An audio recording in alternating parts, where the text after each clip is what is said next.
Flor de 21 grados 9 décimos se mantiene. Pueden dejar sus mensajes en el 11 38 28 09 90. En un ratito escuchamos algunos o vemos, o leemos o escuchamos, mejor dicho, cuáles son los mensajes que están llegando, que creo que hay algunos.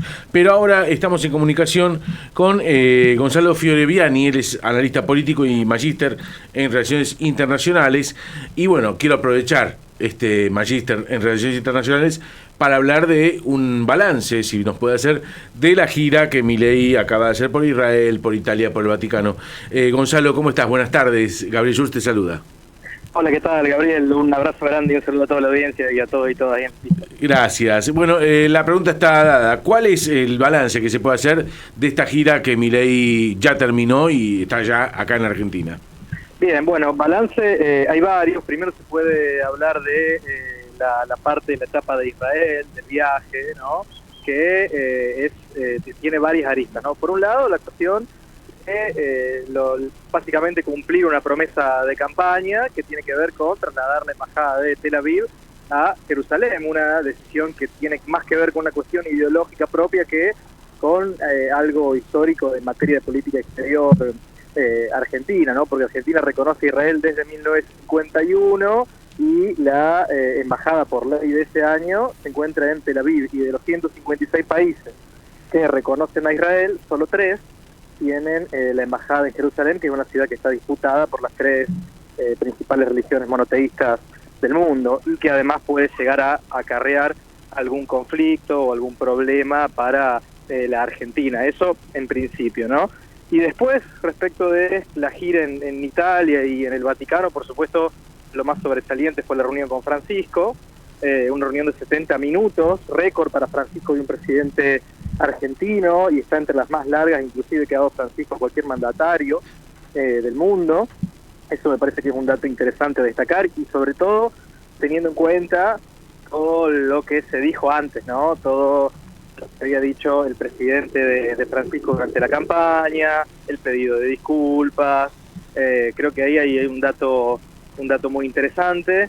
También la reunión con Meloni y con el presidente italiano Mattarella. Con Meloni y Milei tiene algunas coincidencias dentro de lo que es este movimiento de extrema derecha internacional, con muchísimos matices, por supuesto, pero hay algunas cuestiones en común ahí, comparten un poco electorado. Y el cierre de la gira con la entrevista a la televisión italiana, que creo que lo más sobresaliente ahí son las declaraciones en contra del Estado, ¿no?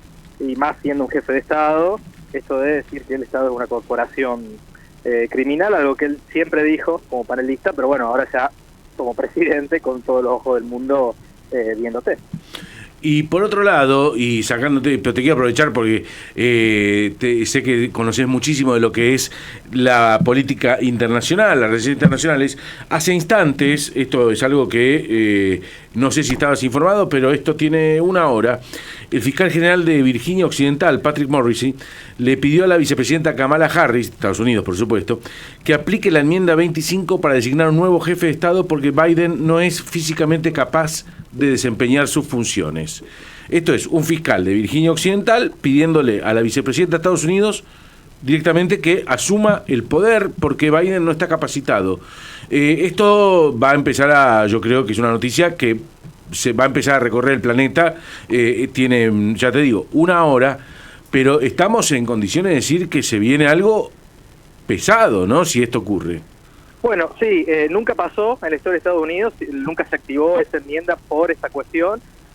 Puede llegar a pasar, hay que ver ahora cuál es el recorrido judicial. Es interesante ver cómo esta campaña en Estados Unidos es la más judicializada de la historia, probablemente, de la historia reciente seguro, porque Trump también tiene algunas causas pendientes, sobre todo por lo que había sido en su momento la toma del Capitolio del 6 de enero de 2021, lo cual constituye un delito contra la democracia, en caso de ser condenado no puede ser candidato.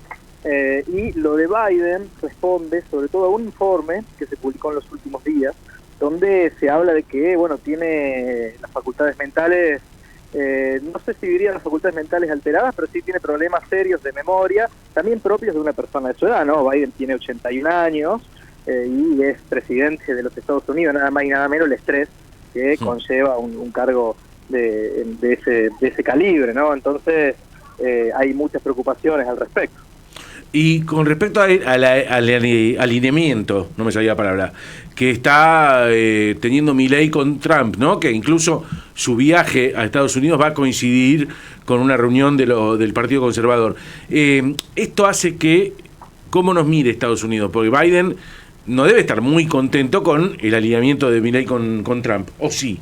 ¿O no le importa? No, sí, por supuesto. Hoy Estados Unidos, bueno, lo mira a Milei y al gobierno argentino como una especie de fenómeno que replica el trumpismo, que replica al fenómeno de Trump en los Estados Unidos, como en su momento lo miraban a Bolsonaro en Brasil, ¿no? Y por eso Estados Unidos en Brasil apoyó a Lula y no a Bolsonaro.